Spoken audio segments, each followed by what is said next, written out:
Assalamualaikum warahmatullahi wabarakatuh. Kembali lagi di bimbingan dan konseling bersama saya, Ibu Dwi Prasetyawati. Di sini saya ingin membahas mengenai mengenal macam-macam gaya belajar.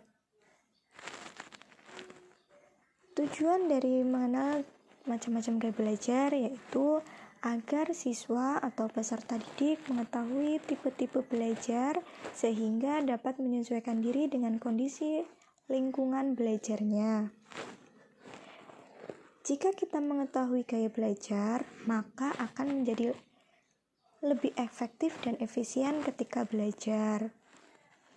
Seringkali kita membaca buku berkali-kali namun tidak dapat mengingatnya, atau kadang sudah dijelaskan atau mendengarkan penjelasan dari guru namun masih sulit untuk memahaminya. Nah, macam-macam gaya belajar di sini ada 3. Yang pertama, gaya belajar visual, kedua auditorial, dan yang ketiga adalah gaya belajar kinestetik. Gaya belajar visual yaitu gaya belajar yang cara belajarnya lebih banyak menggunakan indera mata atau penglihatan sebagai alat menyerap informasi belajar atau belajar dengan cara melihat.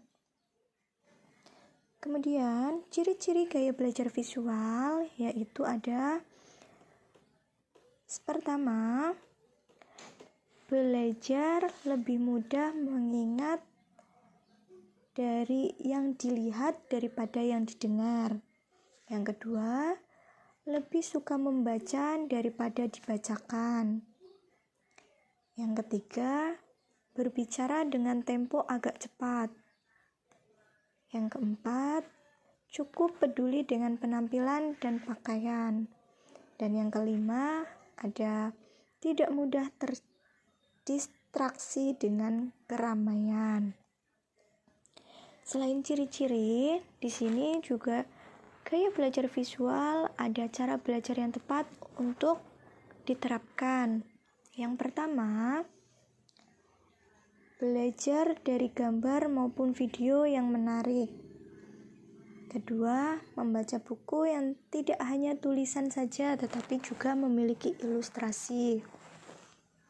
Yang ketiga, saat belajar bisa sambil lakukan doodling supaya lebih fokus.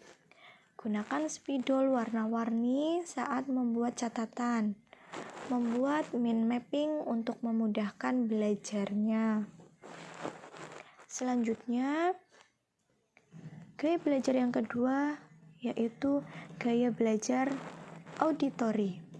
Gaya belajar auditori yaitu gaya belajarnya lebih banyak menggunakan indera pendengaran atau telinga.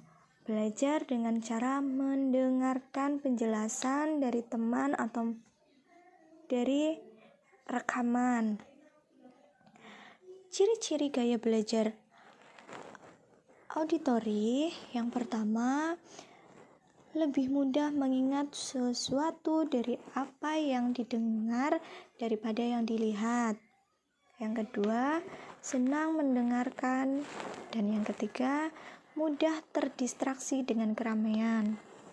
Keempat, kesulitan dalam tugas atau pekerjaan yang melibatkan visual. Yang kelima, pandai menirukan nada ataupun irama suara.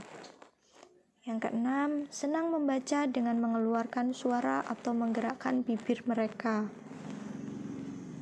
Kemudian, cara belajar yang tepat untuk gaya belajar auditori yaitu ada: 1. Mendengarkan musik yang disukai. Yang kedua, bisa merekam saat guru mengerjakan lalu di kemudian hari didengarkan kembali. Yang ketiga, apabila membaca buku, bisa sambil diucapkan dengan suara pelan untuk lebih mudah mengingat. Yang keempat, mendengarkan materi yang diajarkan guru saat di kelas dengan seksama. Dan yang kelima, belajar dengan diskusi bersama teman supaya lebih mudah memahami maupun mengingat materi. Kemudian, gaya belajar yang ketiga yaitu gaya belajar kinestetik. Gaya belajar yang melibatkan gerakan, tidak hanya membaca namun juga melibatkan gerakan. Ciri-ciri dari gaya belajar kinestetik yaitu 1. Menyenangi belajar dengan metode praktik. Yang kedua, kadang kesulitan dalam menulis tetapi pandai dalam bercerita. Yang ketiga, menyukai aktivitas yang melibatkan gerakan tubuh seperti olahraga atau menari.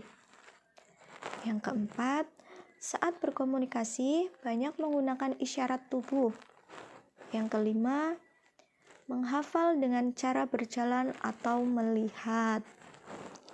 Kemudian, cara belajar yang tepat untuk gaya belajar kinestetik.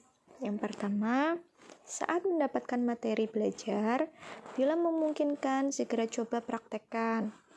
Yang kedua, belajar sambil melakukan aktivitas yang melibatkan gerakan.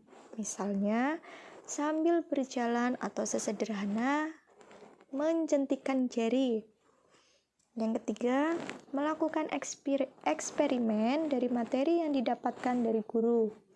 Keempat, bisa mengunjungi tempat yang berhubungan dengan materi di pelajaran. Misalnya, untuk pelajaran sejarah, bisa mengunjungi museum. Yang kelima dan yang terakhir, mengikuti ekstrakurikuler seperti KIR atau kelompok ilmu remaja. Oke, mungkin itu materi yang bisa Bu Guru sampaikan. Mudah-mudahan bermanfaat untuk kalian, bisa kalian pahami lebih banyak lagi. Dan saya cukupkan.